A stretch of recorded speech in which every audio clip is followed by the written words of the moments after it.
on her sleeve, and she still had guilt about what she did and all this. So it's Ivy's pretty much gone mental. Like she wants control so that she thinks she's saving the world, but she's actually just mind controlled everybody, and it's really fucked up what she's doing. Yeah. But good issue. Tom King doesn't ever disappoint me really with what he's doing with Batman. So it's I don't really have a lot of criticism for Batman books. It's like it just seems like every week I just keep saying it's great.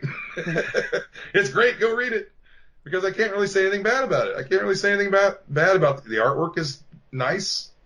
The stories are brilliant. I don't know if I like this one as much as like Rooftops or something, but still pretty good. I mean, for a Poison Ivy story, it's not my favorite villain, but I could dig it. I was a little disappointed the Swamp Thing didn't come into it, but yeah, I figured with the green he would play, and that's kind of the thing I'm noticing is that in some of these books, there's a character that seems like it's like it would be obvious that they were, and I mean this isn't done yet. Swamp Thing still could come in, but there are characters that seem like it would be obvious to call in for some of these, and it doesn't happen. I think this might be over because I think the next one is the wedding. We're getting into the wedding, so I think this is over. I thought because I think the Joker's going to show up at the wedding. It's a wedding issue next time, I think. And I remember correctly. Well, and the reason why I say that is I was able to read The Brave and the Bold, issue number 2. Yeah, that looks amazing, but I didn't get to the second one. Now, I didn't have time. Now this is the story we talked about it the first issue a few weeks back, where it has to do with Fairyland one, right? Yeah, the Fairylands and everything.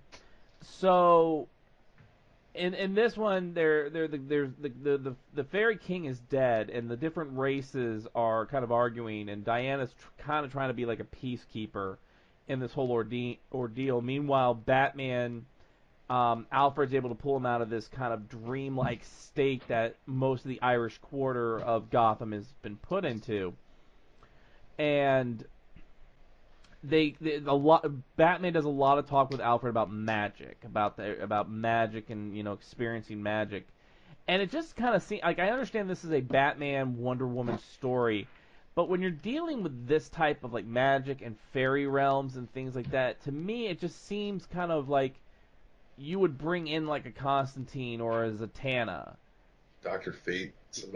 Somebody within that mystical, magical realm, but they're not. And there's even a point in the thing where Bruce, Batman, is trying to say, like, there is science, there's a certain amount of science behind magic.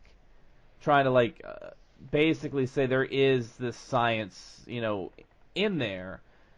But at the same time, we know that he's dealt with magic before with Constantine, and they even apparently this is in continuity because they even harken back to when he sat upon the chair of the new gods. Yeah, and he mentions that, and they actually show it in this issue. Well, I think it's kind of a running joke anymore that Batman, even though he's witnessed firsthand magic, he's witnessed aliens, he's witnessed ghosts with Deadman. Deadman's a guy he regularly interacts with that's a ghost. He witnesses all this stuff, and he still doesn't believe in magic. Yeah. It's so weird, but the artwork is great. The story is it's kind of like a slow burn story because this issue we just now get the last panel of Diana reaching out to Batman. So it's kind of like a slow burn story in a way because it's still kind of like a whodunit because they're trying to figure out who killed this. They've been linking up Batman and Wonder Woman quite a bit lately. They have been, and they need to kind of stop. Man's engaged. Well, we had that scene. He almost got it on with Wonder Woman in Batman, but he couldn't do it. So I think Bruce is a trustworthy guy. He's with Wonder Woman and he couldn't do it. So I mean, who else is gonna cheat on Catwoman? I mean, you got an immortal freaking Amazonian warrior there. You know what they say about them Amazons? They love the snoo. But it's a really good story. I mean, I'm enjoying it. It looks good. I'm gonna get it in trade, I think, when it comes up. yeah, I mean, it's a really good story. I'm really enjoying it. It's just, like I said, it just seems like sometimes there are characters that they could bring in that they it just kind of makes sense. Yeah, it is weird they wouldn't have any of the magical characters from DC in that story. But then again, none of those characters really deal with the fairy world necessarily. They're more like, dark magics and But still, House of Mystery kind of shit. yeah, but still, I mean, they know about it. Yeah, I would think it's weird that Constantine kind of touched on it with the Nordic trolls and stuff. But Liam Sharp, who is doing this whole thing, he's writing and he's also doing the artwork for it. I mean, wow, that's impressive because that's impressive fucking artwork, man. The artwork is amazing in this. I mean, there's good detail and shadows. There's good facial expressions. The creatures in the fairy realm look like just the way they look is fantastic. It looks like old school artwork. It looks almost like 90s kind of style artwork. With that bit of Irish Celtic influence to it. So, I mean, really good job on there. So I got to give them credit on that. It's a good story. I'm just I want to get it because it's right up my alley, and I can't believe I missed out on the series. I didn't even know it was coming out. It just kind of surprised us. But it looks cool as hell. I'm definitely gonna pick it up when it comes out in trade, or if I could find the individual issues, I'll just buy single issues. And sadly, that's all I was able to get done this week amidst sickness and everything. I got a couple more. We got Deathbed #2, which is still pretty good. I'm digging it. That's what I wanted to get to, and I wasn't able to. It's pretty good. They go to. He keeps turning up Luna, the guy that's the main adventure guy in this. He's going after to go trace back his past and have this woman write his life story. So he goes to one guy and the demons have already killed him. And she's like, "Oh, I'm sorry about your friend." And he's like, "Oh, this isn't my friend. This is one of my greatest enemies." And he said, "But every one of these people from my past that they kill a little bit more of my story and people that can corroborate my life story." So he's trying to get to these people before the demons do and kill off his past and kill off his life story. And so he goes to the funeral of a woman that he knew, and he goes in making the funeral kind of all about himself and really pisses off the family, and they end up getting thrown out of the funeral.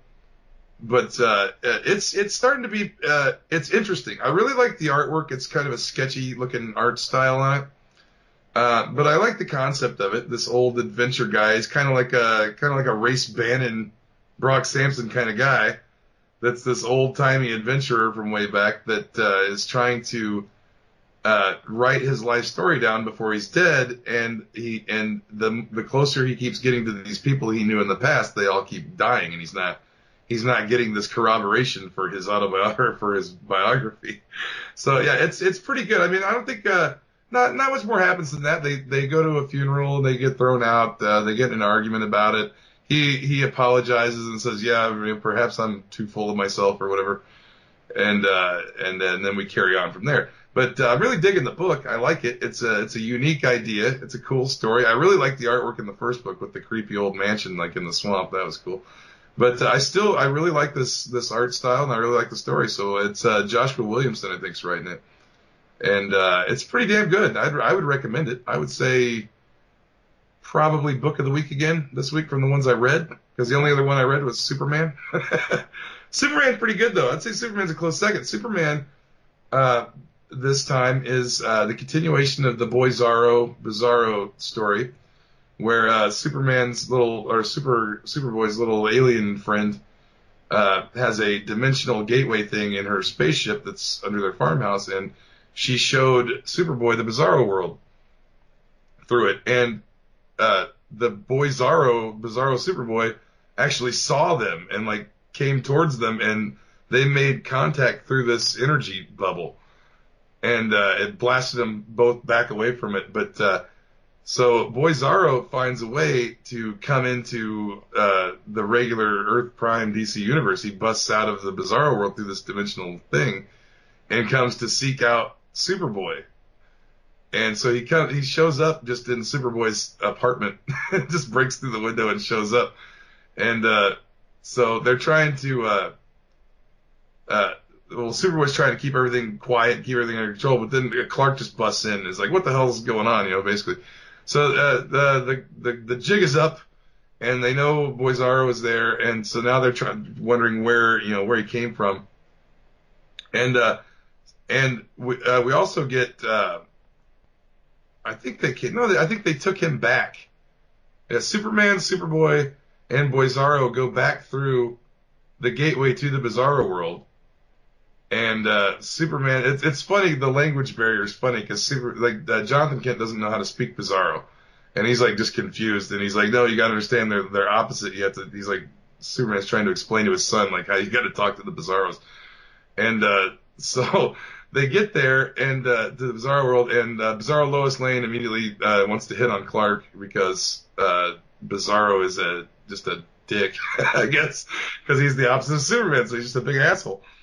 And so he takes Boizarro back home and kind of explains to him, your kid's a good kid. In Bizarro, it's not so much. You should spend more time with your son. He kind of talks to Bizarro. But then the cool reveal at the end of this issue is it's continuing on the Bizarro world next issue, but we're going to see the Legion of Fun. Ooh. And it's basically the Legion of Doom on the Bizarro world, and they're the Legion of Fun.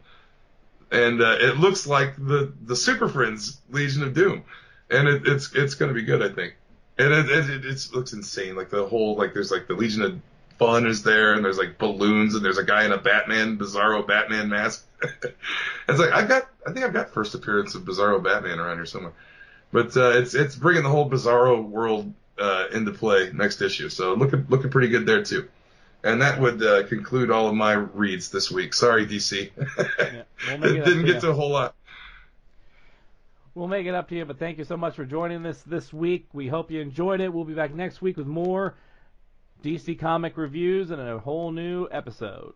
Yeah, and probably maybe we'll get to that Thanos thing we were going to talk about tonight and totally forgot about. Maybe we will. So until next time, good night, everybody. Good night, everybody.